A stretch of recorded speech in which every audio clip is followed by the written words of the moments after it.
Welcome everyone, this is Annie Ray. In this episode, we'll discuss how to lose weight in hypothyroidism. Let's roll the intro.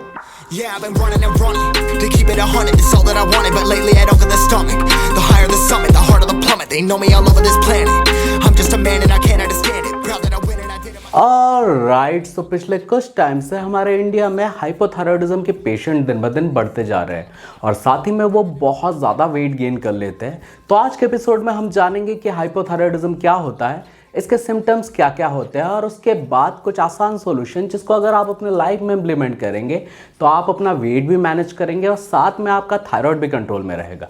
But video start करने के पहले एक छोटा सा request, अगर आपने मुझे अभी तक इंस्टाग्राम पे फॉलो नहीं किया तो डिस्क्रिप्शन में लिंक होगा, वहां जाके ज़रूर फॉलो करिएगा। तो स्टार्ट करते हैं आज का एपिसोड। सबसे पहले आसान शब्दों में समझते हैं कि हाइपोथायराइडिज्म क्या होता है। हमारे नेक के पास बटरफ्लाई शेप का एक ग्लैंड होता है जिसे हम थायराइड ग्लैंड बोलते हैं और ये T3 T4 नाम का हार्मोन सीक्रेट करता है जो कि हमारे ग्रोथ, डेवलपमेंट और प्रेग्नेंट लेडी के जो फेटल रहता है उसके ब्रेन के डेवलपमेंट में भी बहुत ज़्यादा हेल्पफुल होता है और साथ ही में ये हमारे बॉडी के मेटाबॉलिज्म को रेगुलेट करता है। और जब हाइपोथायराइडिज्म हो जाता है इस टाइम पे T3 एंड T4 का जो प्रोडक्शन रहता है वो कम हो जाता है। T3 और T4 के प्रोडक्शन कम होने की वजह से पिट्यूटरी ग्लैंड को सिग्नल जाता है और इस दौरान THS जिसका फुल फॉर्म होता है थायराइड स्टिमुलेशन हार्मोन, ये बढ़ जाता है। अब बात कर लेते हैं हाइपोथायराइडिज्म के सिम्टम्स क्या क्या है।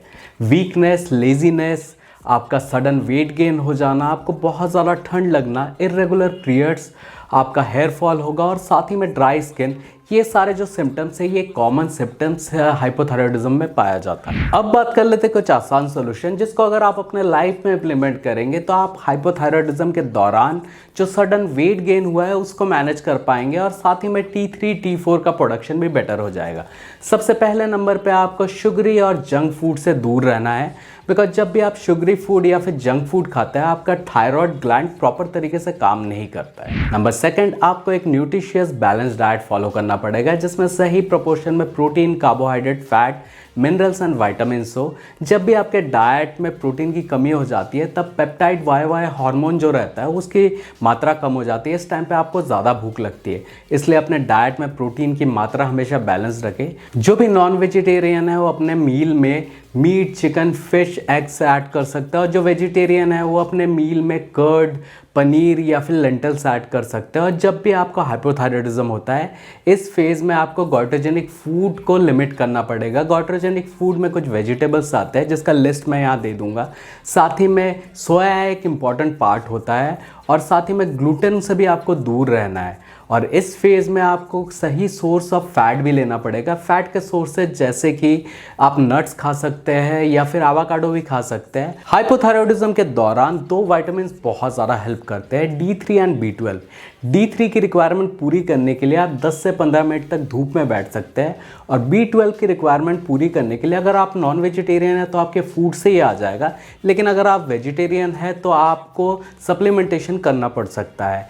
तो अपना D3 और B12 ज़रूर चेक कराइएगा और एक प्रोपोर्शन में अगर आपने डाइट प्लान फॉलो किया तो आपके वेट लॉस में बहुत ज़्यादा हेल्प होगी। नंबर थर्ड, आपको intermittent fasting diet plan follow करना चाहिए, बिकॉज जब भी आप फास्टिंग करते हैं आपके बॉडी की हीलिंग पावर बढ़ जाती है, साथ ही में आपके सारे हार्मोन्स भी बैलेंस हो जाते हैं। इंटरमिटेंट फास्टिंग डाइट प्लान को फॉलो करने का सबसे आसान तरीका है कि दिन का जब भी आप आखिरी मील लेंगे उसके बाद आपको 16 घंटे बाद ही खाना खाना है और 16 घंटे फास्टिंग के बाद 8 आवर्स का आपका ईटिंग विंडो रहेगा जिसमें आप 2 या 3 मील ले सकते हैं।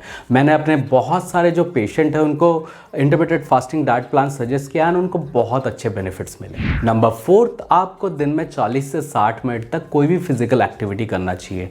फिजिकल एक्टिविटी जैसे कि रनिंग, जॉगिंग, स्विमिंग, वॉकिंग या फिर आप जिम में वेट लिफ्टिंग भी कर सकते हैं, बिकॉज जब भी आप कोई भी फिजिकल एक्टिविटी करते हैं आपका जो मेटाबॉलिज्म रहता है वो रेगुलेट हो जाता है। हाइपोथायराइडिज्म के दौरान आपको किसी अच्छे डॉक्टर को कंसल्ट करना चाहिए जो आपके रिपोर्ट देख के आपके T3 एंड T4 के लिए एक मेडिसिन दे देंगे जिसके इंटेक करने से आपकी बॉडी में जो T3 एंड T4 की डेफिशिएंसी हो गई है वो कंप्लीट हो जाएगी, जिससे आपका जो थायराइड हार्मोन रहेगा वो बैलेंस रहेगा और साथ ही में एक अच्छा diet plan, workout and fasting करने से आपका इफेक्टिव वेट लॉस ज़रूर मिलेगा।